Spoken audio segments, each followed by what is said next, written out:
Bonjour et bienvenue dans cette vidéo. Dans un premier temps, nous y verrons comment restreindre une liste de validation de données aux éléments qui n'ont pas encore été sélectionnés dans une colonne.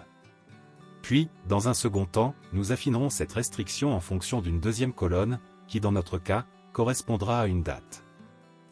Pour illustrer cela, nous avons ici un tableau nommé salle, dans lequel figure le nom de celle disponible à une location.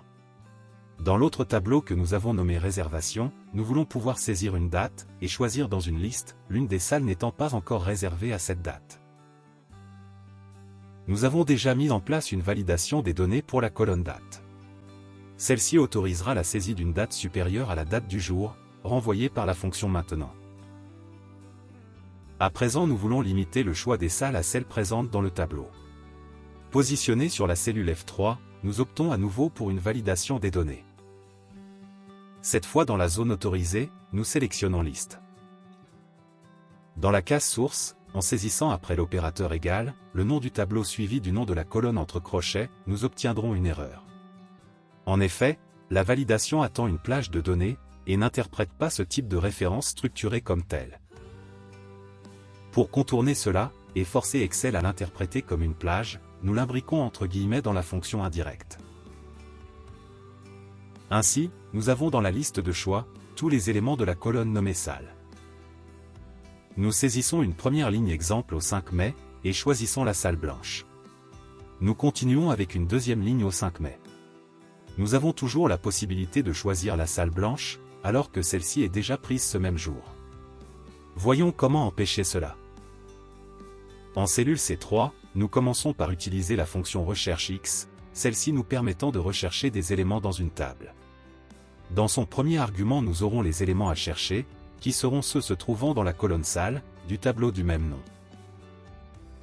Dans le deuxième argument, qui définit le tableau dans lequel chercher, nous aurons la référence à la colonne salle, de notre table nommée réservation. Dans le troisième argument, qui sera le tableau duquel la valeur sera renvoyée, nous aurons la même référence structurée que dans le deuxième argument. Ainsi en cellule C3, nous obtenons une matrice listant les éléments déjà saisis. Ceux ne l'étant pas, sont identifiés par une erreur ENA. À présent, nous imbriquons l'ensemble de notre formule, dans l'argument de la fonction ENA. Celle-ci permet de vérifier si la valeur fait référence à une erreur de ce type, c'est-à-dire une valeur non disponible. Cette fois-ci, la matrice est remplie de vrais et de faux. Les vrais correspondent aux salles dont le nom n'est pas encore utilisé dans les réservations. Complétons notre formule. Nous la démarrons avec la fonction filtre. Dans son premier argument, nous mettons la liste des salles figurant dans la colonne salle de la table du même nom. Dans le deuxième qui sert à définir le critère, nous aurons donc le reste de la formule. Dans le troisième, nous définissons un élément vide en cas d'absence de données. Ainsi notre liste sera filtrée, en fonction de la matrice des vrais et des faux, obtenue par la recherche.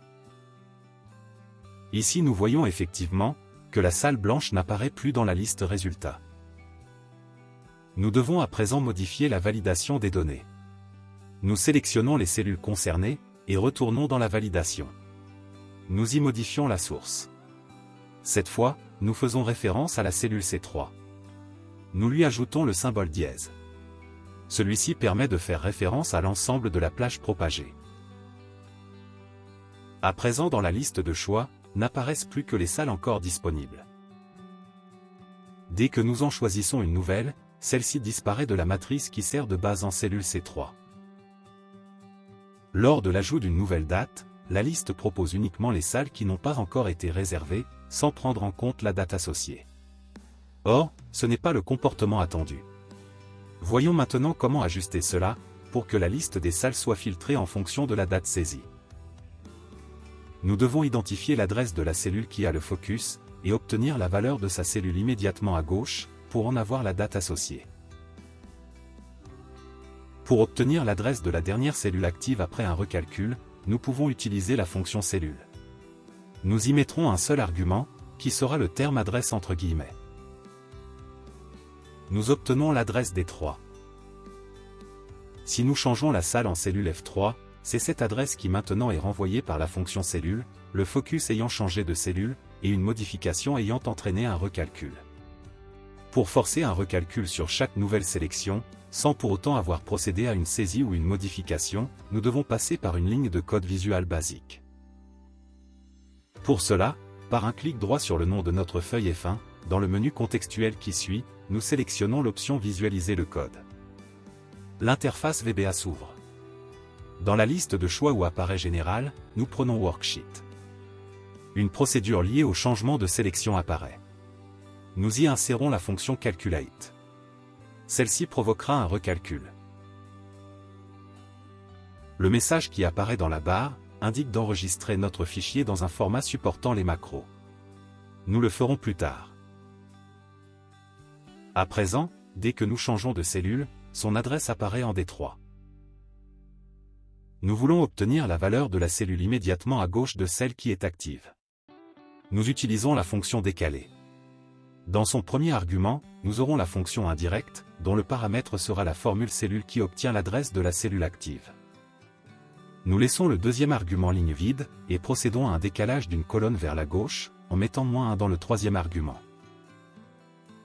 Ainsi, nous obtiendrons la valeur de la cellule immédiatement à gauche de celle qui est active. En nous positionnant sur l'une des cellules de la colonne salle, nous obtenons la date de sa saisie. Commençons une nouvelle formule avec la fonction filtre. Dans son premier argument, nous aurons la référence à la colonne salle du tableau réservation. Dans le deuxième, qui correspond au critère, nous aurons la référence à la colonne date. Celle-ci devra être égale à la formule décalée que nous avons définie précédemment.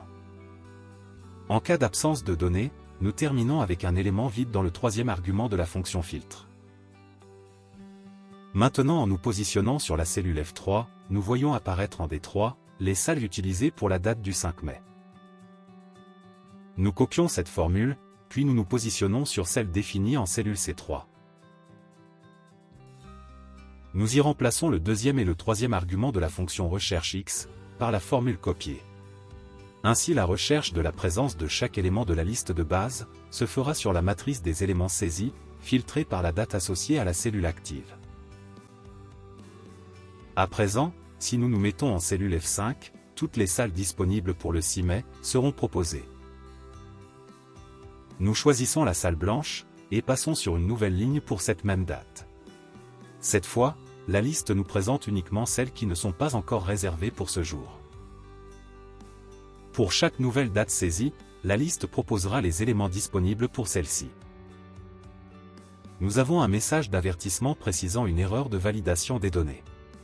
En effet, après chaque sélection de salle, celle-ci ne faisant plus partie de la liste de validation, elle ne la respecte pas. Nous sélectionnons les éléments de la colonne, et choisissons d'ignorer l'erreur dans le menu contextuel. Nous effaçons la formule de la cellule D3, et retournons sur celle en cellule C3 pour la réduire. En effet, nous pouvons remplacer la fonction recherche X par la fonction EquivX. Celle-ci permettant de renvoyer la position d'un élément dans une liste. Les premier et deuxième arguments que nous avions définis pour recherche X ne changent pas. Nous pouvons supprimer tous les autres. Nous cherchons la position de chacune des salles de la liste complète, dans la liste filtrée par date. Si l'élément n'est pas trouvé, nous aurons comme avec recherche X, une erreur NA. Un autre problème subsiste. En effet, il est toujours possible de choisir un élément dans une liste pleine, si aucune date n'a été définie. Et si celle-ci l'est par la suite, nous nous retrouverons avec la même salle pour le même jour. Nous sélectionnons les cellules concernées, et retournons dans la validation des données.